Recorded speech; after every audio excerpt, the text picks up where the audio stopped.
hanging out with this cat. With this cat? Yeah. I heard you laughing. Are you having a joke with the cat? Yeah. What's the joke? I was joking about Olivia the pig. And remember that cat Sparky? He just eats Harold's sandwich. And that was so funny.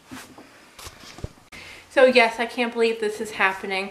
I've been away overnight from Sasha for, you know, whether it's work or she's been just like a town or two over with my mom.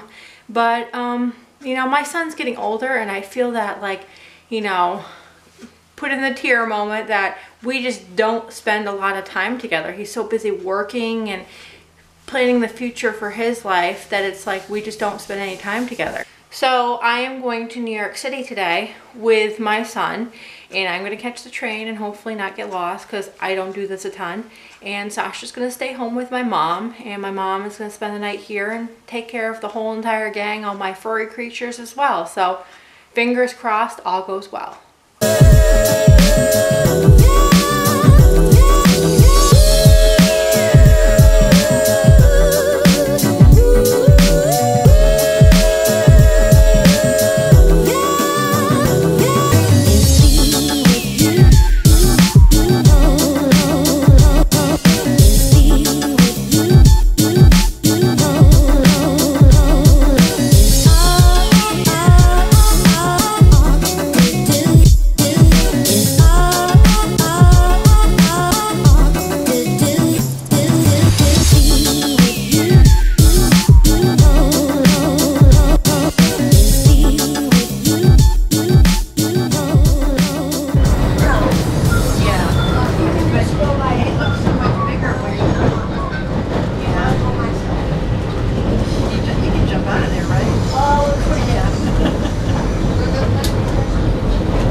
As you leave the train, please watch the gap between the train and the platform. You got, okay. Okay, bye. Love you, bye.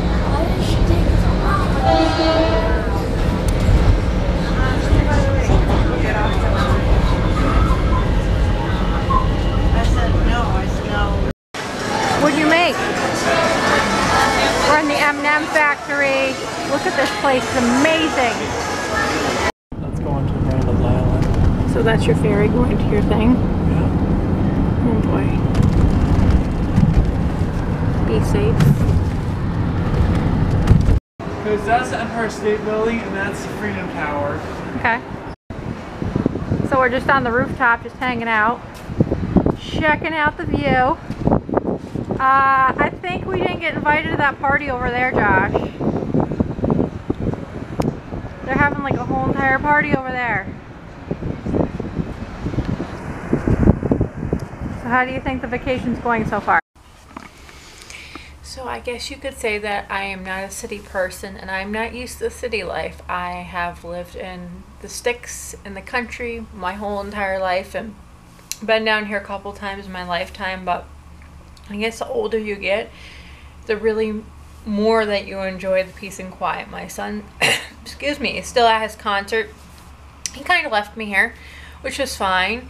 It is way late. I walked across the street to get some amazing cookies and milk. They said they stay open to 4 a.m. I went down the street a little bit further and I got an amazing massage and a pedicure for half the price of what it is usually in my town. And they're open way late and they did a phenomenal job. I feel like a whole new person, but like literally this is the town that never sleeps because you don't even want to know how late it is, and there's still parties going on down there and there's still everything is still open. It's like the city that never sleeps. You having a good time so far? It's a little crazy. He's pretending like he doesn't know me. It's a little different than our neck of the woods, huh? He's so speechless, he's having so much fun. It's really nice. So What do you think? You ready for bed? Yeah, I'll be missed. I missed you too. It's just not the same, you know? But the city is no place for you. Accessibility issues, it's loud, there's people who are rude and pushing. I don't want to have to get mean if somebody hit you by accident. They didn't. You never know. Crazy city people. Did you miss me? I missed you more. I missed you. You ready for bed? Yeah, can I have a big squishy hug? So back to reality, and everybody was excited to see me home. They acted like I had gone for a week and had never called or checked in. My mom said that my animals were even freaking out. So, you know, I guess it's just slight routine changes. Anyway, I have been desperately trying to find a place for special needs items to send down to Texas and the devastation that has gone on down there. And one of the great things that I would truly miss about my small town when and if I do move away is just the unity in situations, whether it's a devastation of somebody that lost throughout the town or something like happened in Texas. They're renting this huge truck, and in a couple weeks they're loading it up with just donations in their free time, a couple people, and they're going down there to bring a whole basically U-Haul truckload of supplies down there. So a couple months ago, Sasha decided she was done with diapers at nighttime and she wanted to be completely diaper free. So the girl's set on what she wants.